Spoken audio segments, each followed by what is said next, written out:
আচ্ছা, তো হ্যাঁ আজকে স্যার। তাহলে এইচ প্রিপারেশন আমি স্টার্ট করব। ঠিক আছে, একটা নতুন জিনিস, সেটা হচ্ছে এইচ প্রিপারেশন। এইচ প্রিপারেশনের ডিটেলসে আমি এখানে আরো ডিটেলসে যদি আজকে দেখি, তো এটাও আমরা শেষ করবো আজকে টোটালটা পড়ে। ঠিক আছে, তো এইচ প্রিপারেশনের মধ্যে আমরা প্রথম যে এইচ প্রিপারেশন করা কি করতে হয়, ঠিক আছে, কেন করা হয়, বা এইচ প্রিপারেশনের গুরুত্বটা কি রয়েছে। বেসিক্যালি আমরা যে কোনো জিনিসের যদি আমরা করতে যাই, তো আমরা একটা বেসিক্যালি এইচ প্রিপারেশন করে নিই। ঠিক আছে, দুটো জিনিস এখানে ইম্পর্টেন্ট, একটা হচ্ছে ক্লিনিং প্রসেস আর একটা হচ্ছে এইচ প্রিপারেশন। তো আজকে আমি কেবলমাত্র এইচ নিয়ে কথা বলবো, নেক্সট দিন আমি ক্লিনিংটা স্টার্ট করব। তো ফার্স্ট অফ অল যেটা আমরা দেখবো যে এইচ প্রিপারেশন করা কেন হয়। ঠিক আছে,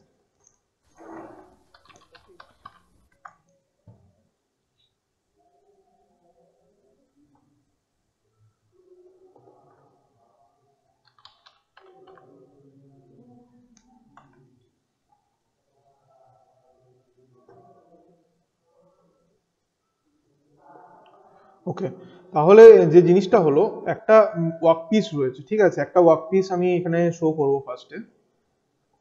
এটা দেখা যাচ্ছে তো, স্ক্রিনটা দেখা যাচ্ছে তো?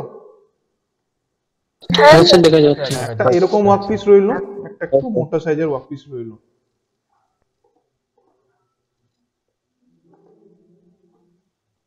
ওকে, তো দুটো ওয়ার্ক পিস রয়েছে আমাদের। ঠিক আছে, তো আমি এখানে ওয়েল্ডিং করব, দুটোকে ওয়েল্ডিং করতে হবে। আমি প্রথম মানছি যে আমাকে গ্যাস ওয়েল্ডিং নিয়ে কাজ করতে হবে। ঠিক আছে, তো গ্যাস ওয়েল্ডিং নিয়ে যদি আমাকে কাজ করতে হয়, দেন আমাকে শপের চাবি আমার কাছে তো নেই। তাহলে হয় বাবলু স্যারের কাছে হবে, অথবা দেখ অফিসে দেখ একটু। স্যার ছুটিতে আছেন মনে হয়, তাহলে অফিসে থাকবে, তোরা গিয়ে দেখ। না, আমার কাছে কোনো চাবি নেই। দেখ, বলতে পারছি না, আমার কাছে নেই আর কি। আচ্ছা ঠিক আছে, তো যে ব্যাপারটা হচ্ছে যে আমরা যদি সাপোজ এটাকে হিটেড আপ করি, ঠিক আছে, তো এটাকে কিভাবে আমরা এক্সিকিউট করব। তো এটা একটা আমাদের হলো গ্যাস ওয়েল্ডিং এর টর্চ। ঠিক আছে, তো গ্যাস ওয়েল্ডিং এর টর্চ যদি আমরা করি, এখান থেকে আমাদের কি হবে, একটা ফ্লেম ইস্যু হবে। ঠিক আছে, ফ্লেম মানে হচ্ছে যেটা আমাদের এখানে আগুন বলছিলাম, সেই শিখার একটা আমরা এখানে দেখাবো। শিখাটা কিরকম যাবে, এরকম ভাবে যাচ্ছে। ঠিক আছে না, তো এটা যদি দেখি টোটালটা, টোটালটা কি হচ্ছে, এর উপরে পড়ছে, তার ফলে কি হবে, গোটা জায়গাটা কিন্তু আমাদের গলে যাচ্ছে। ঠিক আছে, এই এরিয়াটা টোটাল কিন্তু মেল্ট হয়ে যাচ্ছে।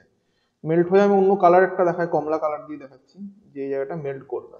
ঠিক আছে, তো জাস্ট এই জিনিসটা হলো, তো এই জায়গাটা গলে যাবে। ঠিক আছে, তো এটা তো যখন এই প্লেটটা অনেকটা থিন হবে, তখন এটা আমরা তো দেখাতে পারবো যে এই জিনিসটা এই ক্ষেত্রে হবে। ঠিক আছে, যখন আমাদের থিন প্লেট হবে, তার জন্য এটা একদম ঠিক ঠিক কথা। কিন্তু যদি এটা থিন না হয়ে গিয়ে, যদি এটা আমাদের মানে একটু থিক টাইপের হয়, দেন আমরা তাহলে কি করব। ঠিক আছে, তাহলে এটা যদি ঠিক হয়, ঠিক আছে, মানে এরকম একটা জিনিস হলো। ঠিক আছে, তাহলে আমরা কিন্তু এই জিনিসটা পাবো না। কিরকম হবে জিনিসটা, যদি আমরা এই ফ্রেমটাকে, এই জিনিসটাকে এইদিকে করে ঘুরিয়ে দেখি, সেম জিনিসকেই,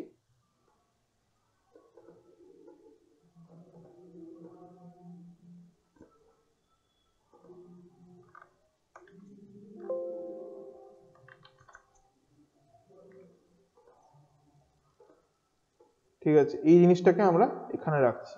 ঠিক আছে, এখানে রাখলাম। আচ্ছা, তো এই জিনিসটাকে যদি আমরা এইভাবে দেখি,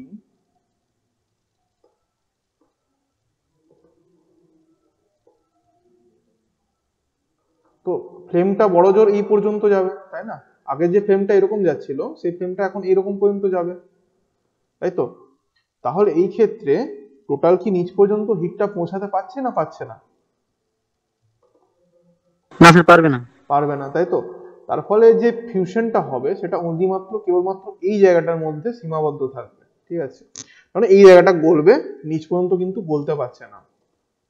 এই যে এই পর্যন্ত হলো, এই জায়গাটা গললো, বাকি কিন্তু নিচ পর্যন্ত পৌঁছাচ্ছে না। হয়তো আরেকটু নিচ পর্যন্ত হিট এফেক্টেড জোনটা পড়লো, বা হ্যাজ যেটাকে বলা হয়, হিট এফেক্টেড জোন যেটাকে বলা হয়, সেটা হয়তো নিচ পর্যন্ত একটু পড়লো, কিন্তু তার নিচ পর্যন্ত আর কোনোভাবেই পৌঁছাতে পারবে না।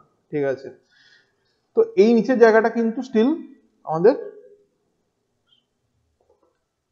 সলিড কন্ডিশনে রয়ে যাবে। ঠিক আছে, এই জায়গাটা কিন্তু স্টিল সলিড কন্ডিশনে রয়ে যাবে। অর্থাৎ যদি আমরা ওয়েল্ডিং করতে যাই এরকম জিনিসটা দিয়ে, তাহলে জিনিসটা এরকম দেখাবে। এখানে এই একটা প্লেট রয়েছে আর এই একটা পাশে প্লেট রয়েছে। সব অন্য কালার দিয়ে দেখাচ্ছি, সাপোজ এখানে আমি গ্রিন কালার দিয়ে দেখাই। পাশাপাশি দুটো প্লেট রয়েছে, বা একটু ডিফারেন্সে নিয়ে যায় এটাকে, এইরকম ডিফারেন্সে নিয়ে গিয়ে এই জায়গাটায় থাকছে, ঠিক আছে। এই দুটো প্লেটকে যদি জয়েন করি তাহলে দেখতে পাবো ওয়েল্ড পুলটা কেবলমাত্র এই জায়গাটার মধ্যে তৈরি হবে। এই জায়গাটা গোলে ছিল, ঠিক আছে, এই জায়গাটা হয়তো একটু লিকুইড এরকম পড়ে গেছিল, ঠিক আছে, এই জায়গাটা এরকম পড়ে হয়তো এই জিনিসটা আসবে দিয়ে। তো প্রথমত এটাকে যখন আমাদের লিকুইড ছিল তখন গোটাটাকে আমরা অন্য কালার দিয়ে দেখাচ্ছি, লিকুইড মেটাল গলে গেছিল, ঠিক আছে, এরকম কালার দিয়ে দেখাচ্ছি, এই জিনিসটা ছিল প্রথমত, ঠিক আছে।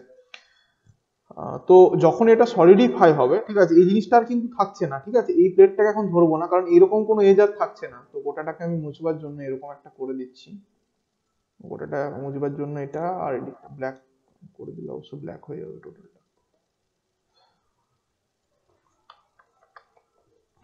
তো এই জিনিসটাকে কমলা করে দিই, ঠিক আছে, এই জিনিসটাকেও গোটাটাই কমলা হয়ে যাবে।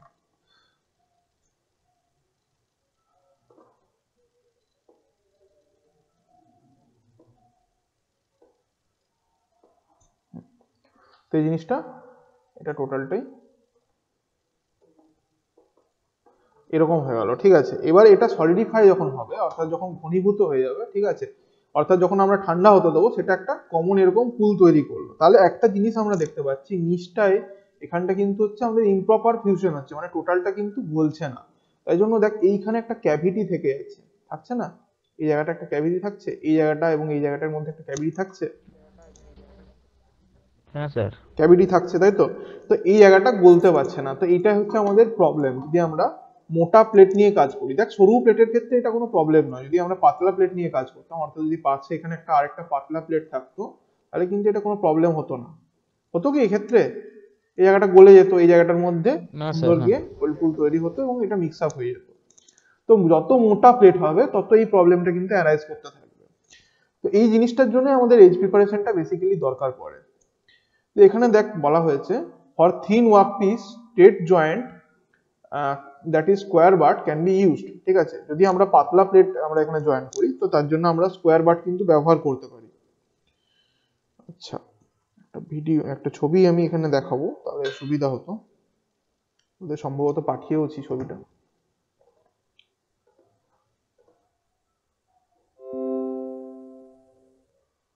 এজ প্রিপারেশন সাবজেক্ট এটা মনে হচ্ছে।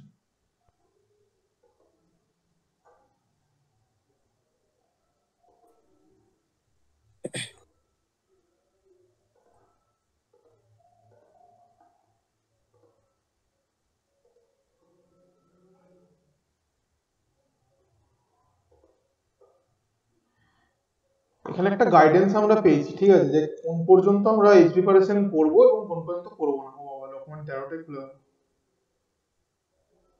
ডকুমেন্ট 13 এটা ছিল তো, ডকুমেন্ট 12 না।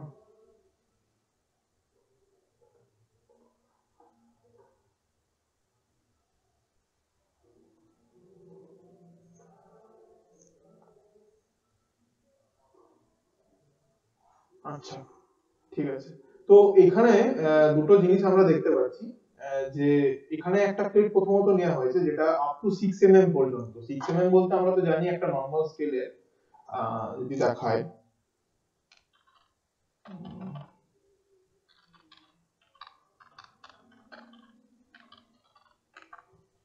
মেজারিং স্কেলের এই যে এই অ্যামাউন্ট গুলো থাকে, ঠিক আছে, নর্মাল একটা স্কেল যদি দেখি,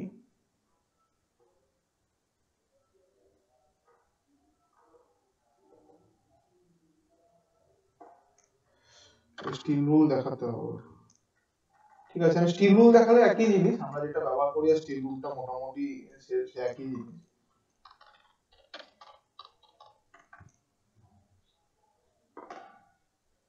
তো এই যে স্টিল রুল একটা দেখতে পাচ্ছি, ঠিক আছে, এরকম জিনিসই আমরা মাপি। তো আমি স্টিল রুলটাকে এই কারণে অ্যাভয়েড করছিলাম যে আমরা জেনারেলি 5 মাস দিয়ে মাপি। তো যাই হোক, দেখা যাচ্ছে এই যে এই অ্যামাউন্ট গুলো আমরা দেখতে পাচ্ছি এই ক্ষেত্রে,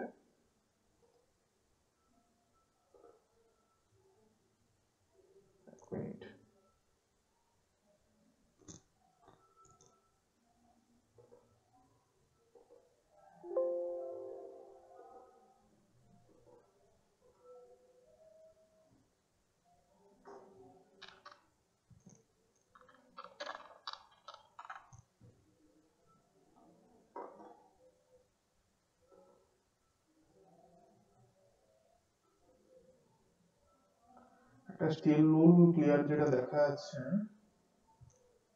এই যে মোটামুটি এটাই দেখায়।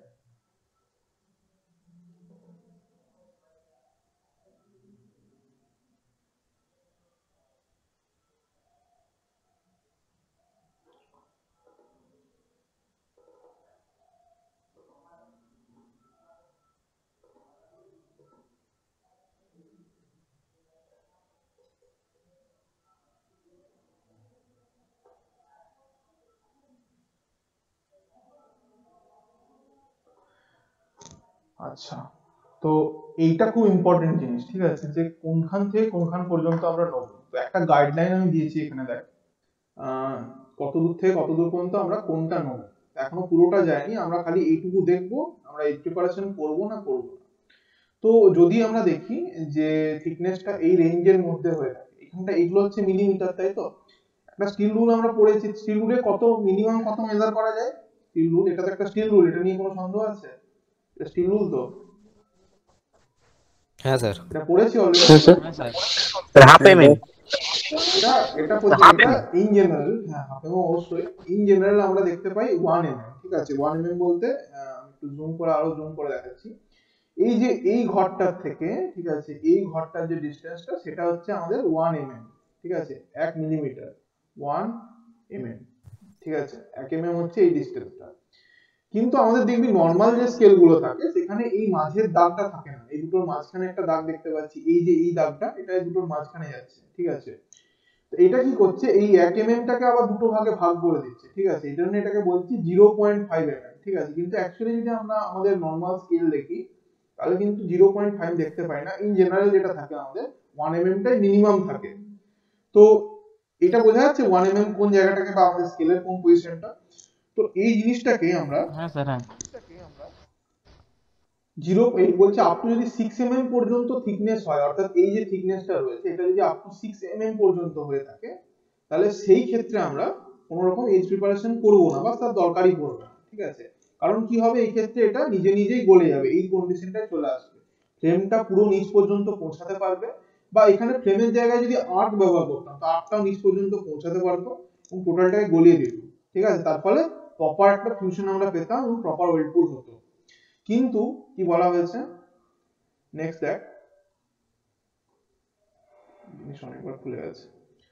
আচ্ছা, কিন্তু বলা আছে when thickness increases edge preparation becomes necessary so that heat can penetrate entire depth of the joint।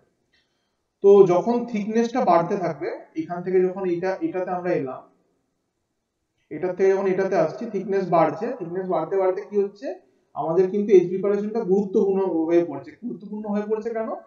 কারণ কি, এটা এই যে ফ্রেমটা আছে টোটাল নিচ পর্যন্ত পৌঁছাতে পারছে না, ঠিক আছে। এটাই বলেছে দেখ, so that heat can penetrate, মানে ভেদ করতে পারে এন্টায়ার ডেপথ, পুরোপুরি ডেপথ পর্যন্ত অফ দ্য জয়েন্ট, জয়েন্টের পুরোপুরি ডেপথ পর্যন্ত যাতে এটা আমাদের ভেদ করতে পারে সেই জন্য।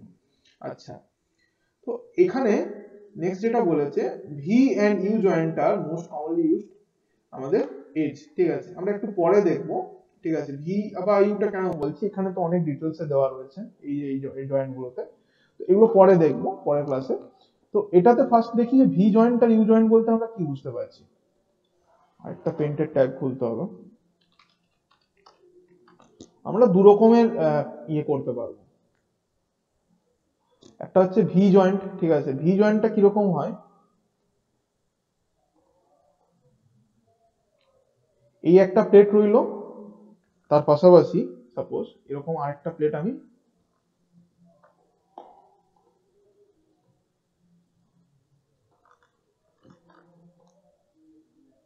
পাশাপাশি দুটো প্লেট রাখা হলো, ঠিক আছে। আচ্ছা, তো এই দুটো প্লেটের মধ্যে, ঠিক আছে, আমাকে ওয়েল্ডিং করতে হবে।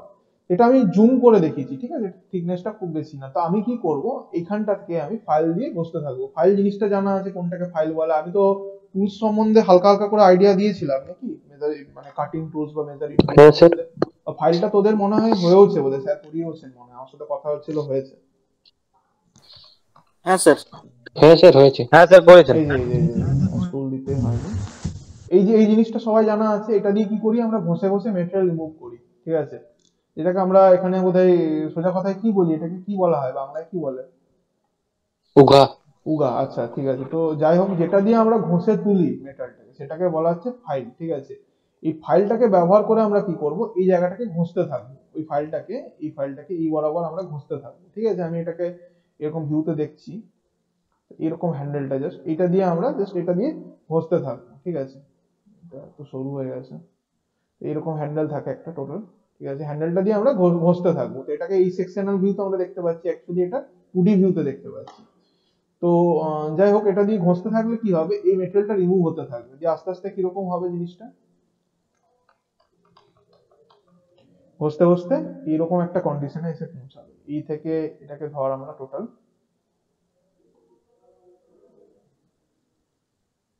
এই জায়গাটায় এলো, ঠিক আছে। আর এখান থেকে দুদিকটাকেই ঘষেছি, সো এই জায়গাটায় এলো, ঠিক আছে। এই জায়গাটা মুছে দিচ্ছি।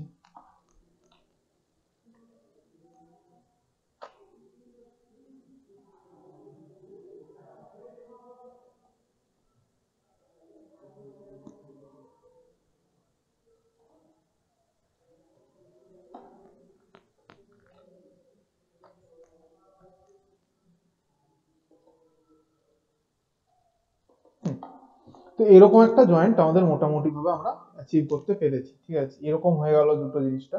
তো এই যে শেপটা, এটাকে আমরা কি বলতে পারছি, এই জিনিসটাকে আমরা কি বলছি, ভি শেপ। ভি শেপ, তাই তো, বাস ভি এর রেডি মতন দেখতে পাচ্ছি, তাই তো, ভি এর মতন। এবার তোরা বললি, আচ্ছা এটা ঠিক, কোনো কোনো তোরা বলবি অনেক বইয়ে এরকম ছবি দেখতে পাচ্ছি, কি বলে, ছবিটা এরকম ভি এর আছে, কোথায় গেল, কোনো কোনো বইয়ে তোরা ছবিটাকে এইরকম দেখতে পাবি, ঠিক আছে। কোনো বইয়ে এরকম ডাইরেক্টলি দেওয়া থাকবে, দুটো এরকম প্লেট রয়েছে, তো প্লেটের একদম এই পর্যন্ত দেখবি কাটা রয়েছে, এই পর্যন্ত দেখবি কাটা রয়েছে। তো মানে টোটাল এই জায়গাটাই নিয়ে, তাহলে কোন ছবিটা ঠিক, এই ছবিটা ঠিক না ওই ছবিটা ঠিক, না দুটোই ঠিক? অনেক স্যার বই দুটোই এরকম, ঠিক। দুটোই ঠিক, কেন? স্যার এই যে নিচের যে ছবিটা স্যার, ওই যে ইনক্লাইন লাইন গুলো আছে, ওগুলো স্যার নিচ পর্যন্ত যদি আমি কাল্পনিক ভাবে বাড়িয়ে দিই, তাহলে স্যার একটা পয়েন্ট মিট না করে ভি শেপ কাল্পনিক তৈরি না, করে। এটা অরিজিনালি, একদম অরিজিনালি মেশানো যেতে পারে, না কোনো স্যার, অসুবিধা আমি নেই। বাড়ানো বলছি, নিচের দিকে যদি আমি কাল্পনিক বাড়াতে বলছি, প্লেটে না থাকে, কিন্তু স্যার এমনিতে ভি শেপ এটা। হ্যাঁ, এটা এক্স্যাক্টলি ভি শেপই হচ্ছে, দুটো ছবি ঠিক। তো এই জায়গাটাকে আমরা গাছের যে কাণ্ড থাকে, ঠিক আছে, একটা একটা গাছ যদি ধরে নিই, তো গাছের এই যে এই জায়গাটাকে আমরা কি বলি, এই জায়গাটাকে কি বলা হয়, মূল বলা হয়, তো সেই এরকম ড্রয়িং এ আঁকতাম, এই জায়গাটাকে কি বলা হয়, এটাকে শেকড়টাকে কি বলা হয়, ইংলিশে বলা হয় রুট, তাই রুট। তো। রুট মানে হচ্ছে তাহলে ভিত্তি, তাই তো। তাহলে এই জিনিসটাকে আমাদের বলবো রুট, তাই তো। এই জায়গাটাকেও, এই যে নিচের যে অংশটা, ঠিক আছে, সেটাকে আমরা বলবো কি, রুট। আচ্ছা, আমাদের আমাদের শরীরের, আমাদের যে মুখমণ্ডলটাকে রয়েছে, সেটাকে আমরা আমাদের মুখটা দিয়েই তো মানুষ চিনতে পারে, তাই না? আমরা যখন কারোর সামনে গিয়ে দাঁড়ায়, তো আমাকে দেখা চিনতে পারার কি দরকার আছে, স্যার আমাদের ফেস মুখটা দিয়ে, উপরটা। ফেসটা দিয়ে করতে পারে। তো ফেসটা আমাদের যে যে সামনের পোর্শনটা থাকে, যেটা অন্যের সামনে অ্যাপিয়ার হয়, সেটাকে বলা হচ্ছে ফেস। তাহলে রুটের এই জায়গাটাকে আমরা কি বলবো, আমি এই জায়গাটা অন্য একটা কালার দিয়ে দেখাচ্ছি, তাহলে বোঝা যাবে। এই জায়গাটাকে আমরা কি বলবো, এই পার্টিকুলারলি এই জায়গাটাকে, ওটা শেপ এ রুটের ফেস। হচ্ছে রুটের ফেস পোর্শন, তাই তো। তাহলে এটাকে বলা হবে, এই যে কমলা জায়গাটাকে দেখালাম খালি, এই কমলা জায়গাটা হচ্ছে আমাদের ফেস।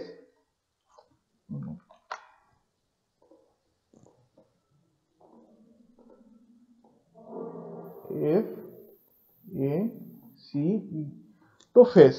তো রুট ফেসটা এক্ষেত্রে একটা রুট ফেস দিয়েছি, এখানে রুট ফেসটা জিরো নয়, এখানে রুট ফেসের একটা ভ্যালু আছে কি নেই, এই ক্ষেত্রে এক্ষেত্রে একটা তো নির্দিষ্ট মান আছে, কি এত এমএম, কি আমি এখানে রুট ফেসটা দিলাম 6 mm এর রুট ফেস দিলাম, হতে পারে।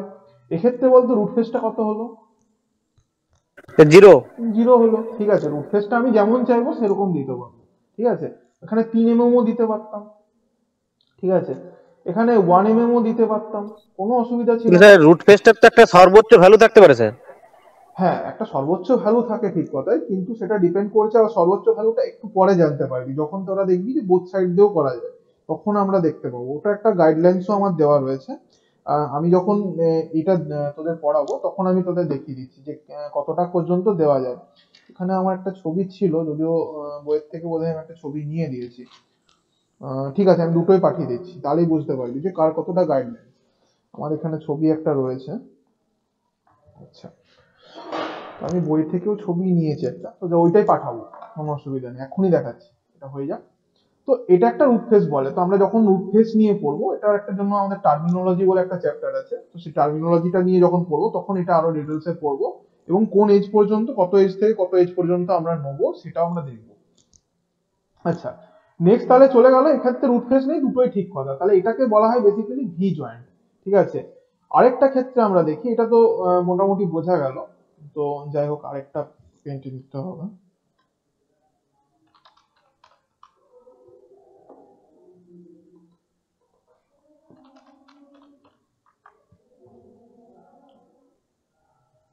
আচ্ছা, তো আরেকটা ইয়েতে দেখাচ্ছি, আমি ইউ জয়েন্ট দেখাবো। ঠিক আছে, এক্ষেত্রে ইউ জয়েন্ট দেখাবো। ইউ জয়েন্টটা কিরকম হবে, সাপোজ একটা আমাদের প্লেট রয়েছে এরকম, ঠিক আছে, আরেকটা প্লেট রয়েছে, ওটা ভি এর মতন দেখতে ছিল বলে ভি জয়েন্ট আছে, এটা ইউ এর মতন দেখতে হবে, তাই জন্য এটাকে বলা হবে ইউ জয়েন্ট। তো জয়েন্টটা কিরকম হবে, খানিকটা এই ধরনের হবে, হয়ে গেল।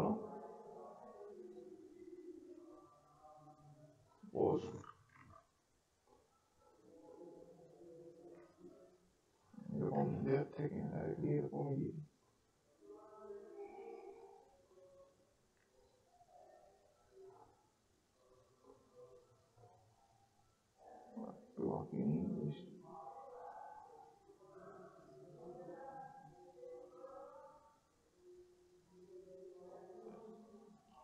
খানিকটা এরকম হয়, ঠিক আছে, ওটার থেকে।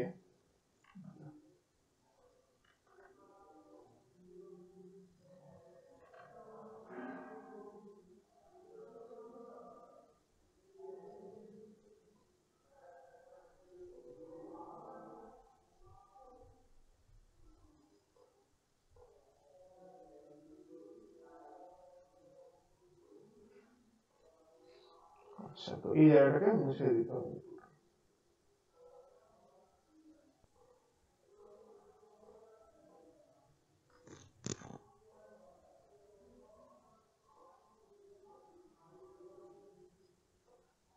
তো এই জিনিসটা বোঝা গেল। তো এটা কিরকম দেখতে লাগছে, দেখতে খানিকটা কিরকম লাগছে, ইংরেজি ইউর অক্ষর মতো, এই ইউ লেটার। অক্ষর, তাই জন্য এটাকে বলা হচ্ছে ইউ জয়েন্ট। ঠিক আছে, এটাকে আগেটা যেমন ভি জয়েন্ট বলা হচ্ছে, এটাকে বলা হচ্ছে ইউ জয়েন্ট। তাহলে ইউ এর এখানে কেন নিচে রাখলাম, কেন? কোন ছবিতে যদি এটা নিচ পর্যন্ত দেখাতো তাহলে কি হতো, এটা কি ভুল ছবি? যদি কোন ছবিতে এরকম দেখাতো, এরকম দেখাতো, তো ছবিটা হ্যাঁ কি ভুল স্যার, হতো? ওটা স্যার, এটা রুট ফেস আছে স্যার, ওটা রুট ফেস রুট থাকবে ফেস না। থাকবে না, ঠিক আছে, থাকবে না বা জিরো হয়ে যাবে, একই কথা। আচ্ছা, এটাকে বলা হচ্ছে তাহলে ইউ জয়েন্ট। ঠিক আছে, ভি জয়েন্ট আর ইউ জয়েন্ট। আচ্ছা, খুব সোজা জিনিসগুলো, এমন কিছু কঠিন নয় এগুলো। তো জাস্ট একদম চলে যাচ্ছি, তারপরে হচ্ছে ভি জয়েন্ট কেন ব্যবহার করা হয়, ইউ জয়েন্ট কেন ব্যবহার করা হয়। V joint is easy to make, but filler metal required to fill the joint is much more. ঠিক আছে, তো কি বলা হয়েছে, এই যে ভি জয়েন্টটা আমি তৈরি করলাম, বলছে এটা খুব ইজি, তৈরি করা খুব ইজি, কিন্তু মেন প্রবলেমটা কি হয়ে যায় দেখায়।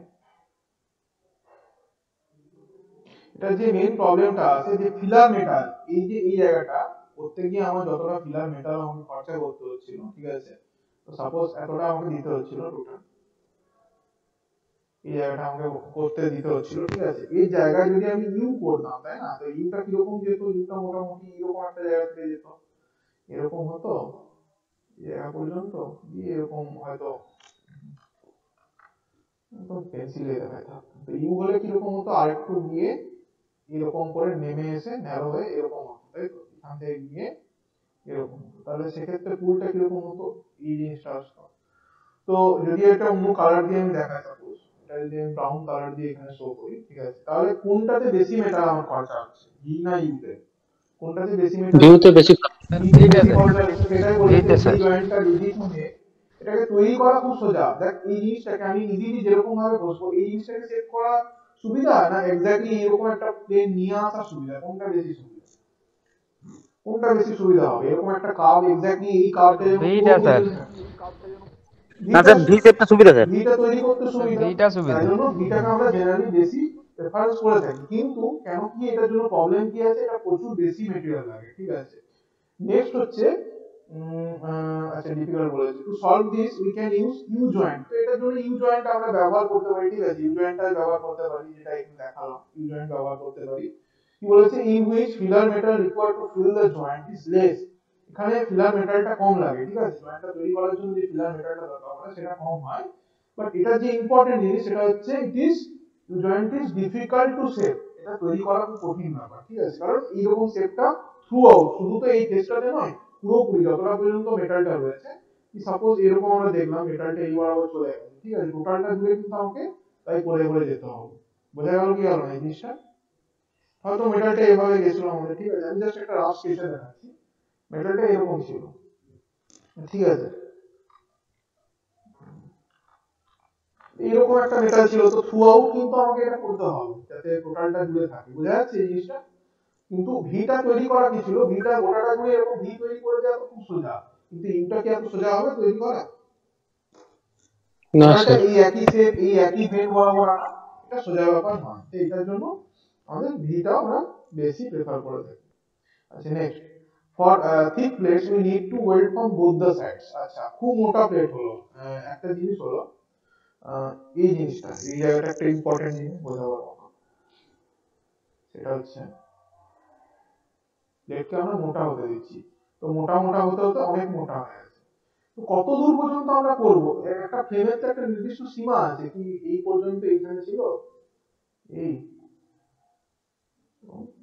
এরকম, আচ্ছা ফ্রেমটা যাচ্ছিল ধরে নিন সাপোজ এইরকম লাইন বরাবর,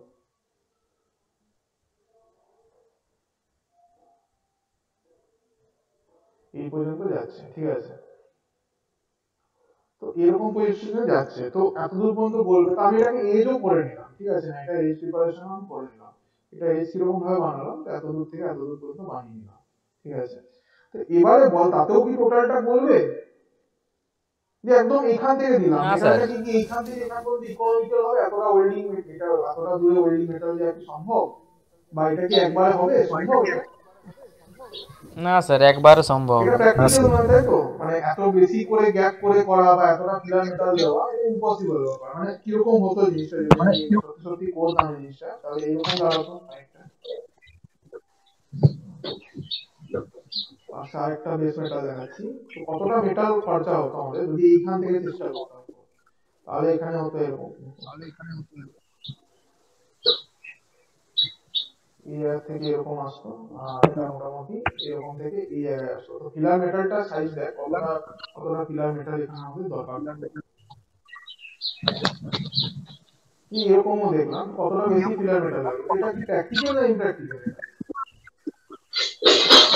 এটা প্র্যাকটিক্যাল নয় কোনোভাবে তাই তো, এটা প্র্যাকটিক্যাল হচ্ছে না, তো এটার জন্য আমাকে কি করতে হবে, এটাকে মডিফাই করতে হবে, তো মডিফাই করার জন্য আমি কি করি, জাস্ট এটাকে একদিকে না করে আমি দুদিকে করি, মানে কিরকম দুদিকে বলতে ডবল ভি করবো, ঠিক আছে, ডবল ভি এর সময় কি করবো, ডবল ভি এর সময়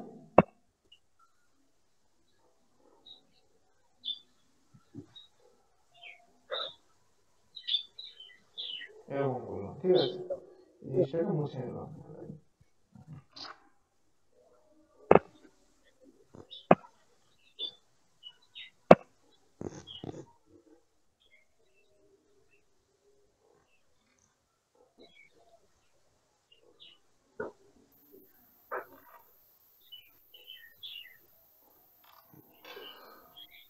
এই সাইড গুলো মুছে দিলেই এটা পেলাম, এটা হচ্ছে ডবল ভি।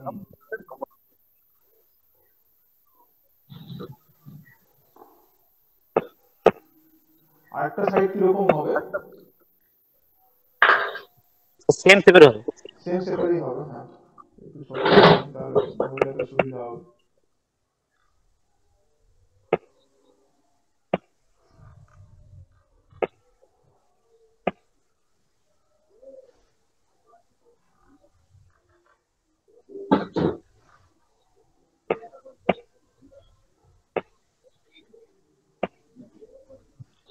বোঝা গেল জিনিসটা কিরকম জিনিসটা দাঁড়াচ্ছে, মাঝামাঝি নিয়ে চলে আসি, বোঝা গেছে জিনিসটা বোথ কিরকম, সাইডে ভি শেপ হবে। বোথ সাইডে ভি শেপ হচ্ছে, তাহলে এই ক্ষেত্রে আমরা কি করব, যখন ওয়েল্ডিং করব তখন প্রথমত আমরা এই সাইডটাকে ওয়েল্ডিং করে নেব, এই সাইডটার উপর ওয়েল্ডিং করে নিলাম, ওয়েল্ডিং করতে হবে আমাকে, তখন আগে এই সাইডটার উপর করে নিলাম,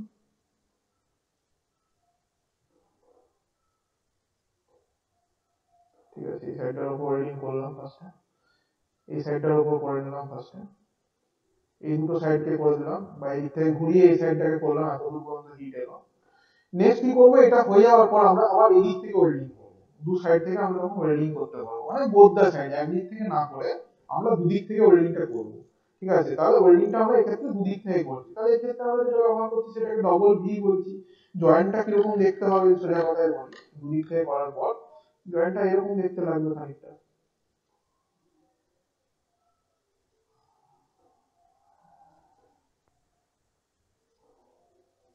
প্রথমত যখন লিকুইড কন্ডিশনে থাকবে তখন এটা লিকুইড মেটাল থাকবে, কোথাও গ্যাপ আছে।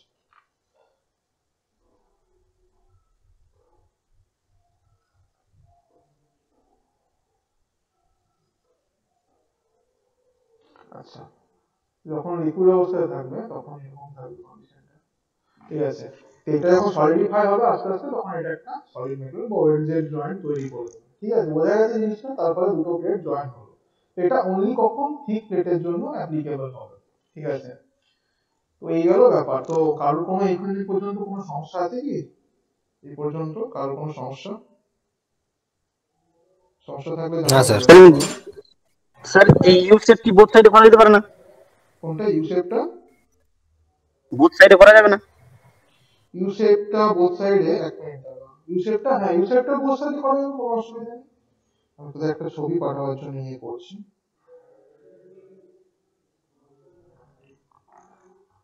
এক মিনিট জাস্ট একটা ছবি পাঠাই, মোটামুটি একটা আমি দিয়েছি যে কত দূর থেকে কত দূর পর্যন্ত আমরা করতে পারবো। এই ছবিটাই মাত্র পাঠালাম, তো 13তেই ছিল এই ছবিটা, এটাই দিয়েছি। পরে আরো ডিটেলসে দেবো কারণ সেখানে ডিজাইন আছে আমাদের, তো ডিজাইনারটা পরে দেখবো বলে এখন এত ডিটেলসে যাচ্ছি না। আচ্ছা, প্রিপারেশন ডকুমেন্ট টুলস ফোল্ডার তো ওদের দেওয়াই আছে, না এটা নাই।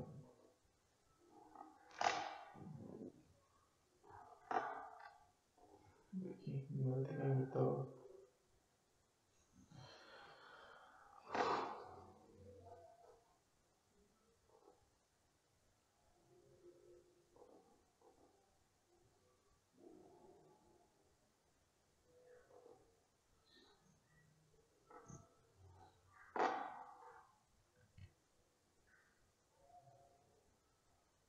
একটা ছবি কি দেখাচ্ছিলাম যেখানে আমি শেপটা ইয়ে করছিলাম, একটা ছবি মনে হচ্ছে দেখলাম।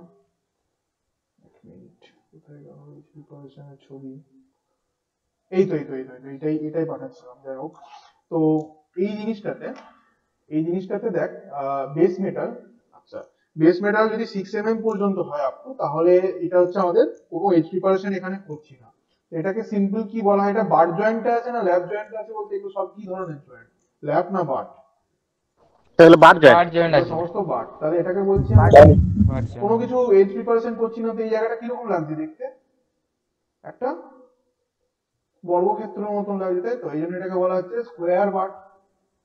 এখানে আমরা করছি না কিছু, সেটাকে বলা হচ্ছে স্কোয়ার বার। এখানে স্কোয়ার মতন রয়েছে, তাই না? এই মুখটা স্কোয়ারের মতন রয়েছে, এই জন্য এটাকে বলা হচ্ছে স্কোয়ার বার। উপরেরটা এটা এটা কিরকম লাগছে, এটা কিরকম মুখটা, ফেসটা কিরকম, একটা ভি এর মতন, তাই জন্য এটাকে বলা হচ্ছে হ্যাঁ স্যার। ভি বার, তাই তো? V bar joint, V bar joint. V butt with root face বলা যাবে না স্যার?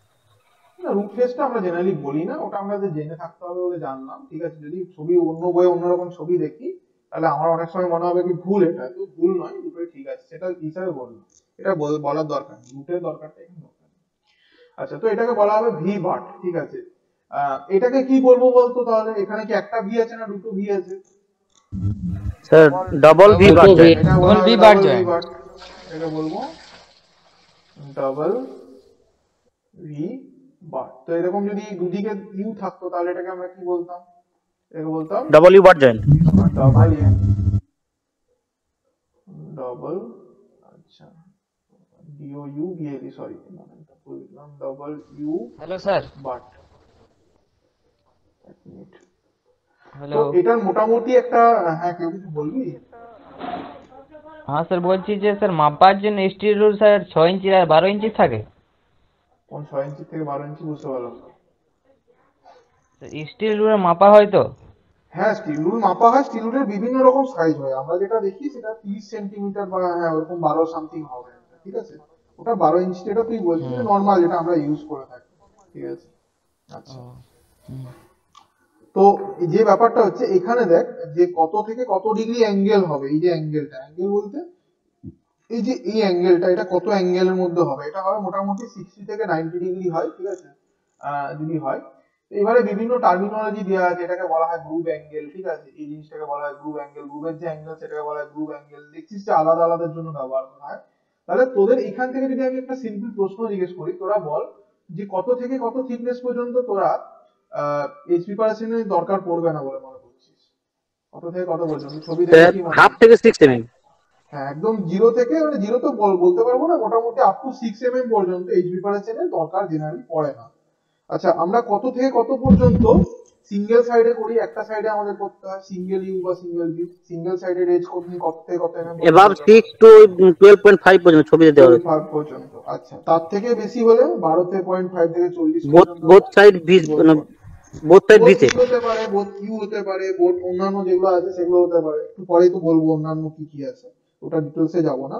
তো এইখান পর্যন্ত কোনো কিছু সমস্যা আছে কিনা আমাকে জানা, এখান পর্যন্ত কোনো সমস্যা আছে কি এইচ প্রিপারেশনে, কেন এইচ প্রিপারেশন করি, কি কি করি না করি, এগুলো মনে রাখার দরকার নেই, এগুলোর জন্য আসছি, ওটার জন্য অন্য ক্লাস আছে আমাদের, কোনো ব্যাপার নেই। এইচ প্রিপারেশন কেন করি, এই এই জিনিসটা কি বোঝা গেল, শুকনো শুকনি এই জিনিসটা কি বোঝানো গেল কি গেল না? হ্যাঁ স্যার। বোঝা গেছে তাই তো?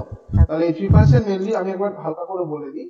For thin workpiece straight joint can be used, যদি থিন বা পাতলা ওয়ার্কপিস হয় তাহলে স্ট্রেট জয়েন্ট ব্যবহার করতে পারবো। However when thickness increases edge preparation become necessary, যদি আমাদের থিকনেসটা বাড়তে থাকে তখন edge preparation টা নেসেসারি হয়ে পড়ে, so that heat can be penetrate the entire depth of the joint, যাতে হিটটা টোটাল ডেপথ পর্যন্ত আমাদের পেনিট্রেট করতে পারে, এই যে জিনিসটা। আচ্ছা, V and U joint, V joint and U joint, U জয়েন্টটা কোথায় গেল, এখানে এই যে U joint and V joint R most commonly used joint, ঠিক আছে।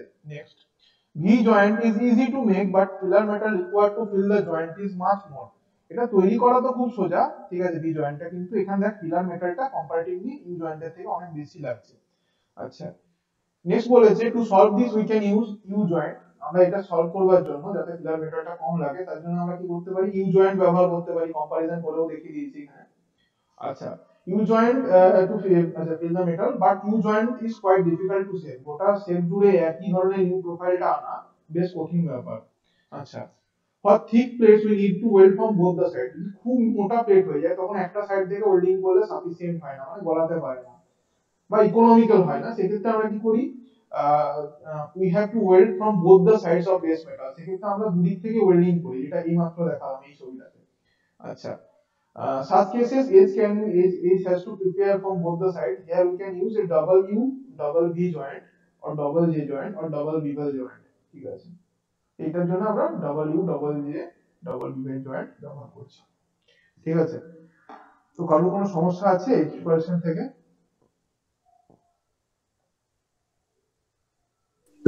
না স্যার। কারোর কোনো সমস্যা নেই তাই তো? ঠিক আছে, ওকে, তাহলে এটা এন্ড করছি ক্লাসটা। Thank you.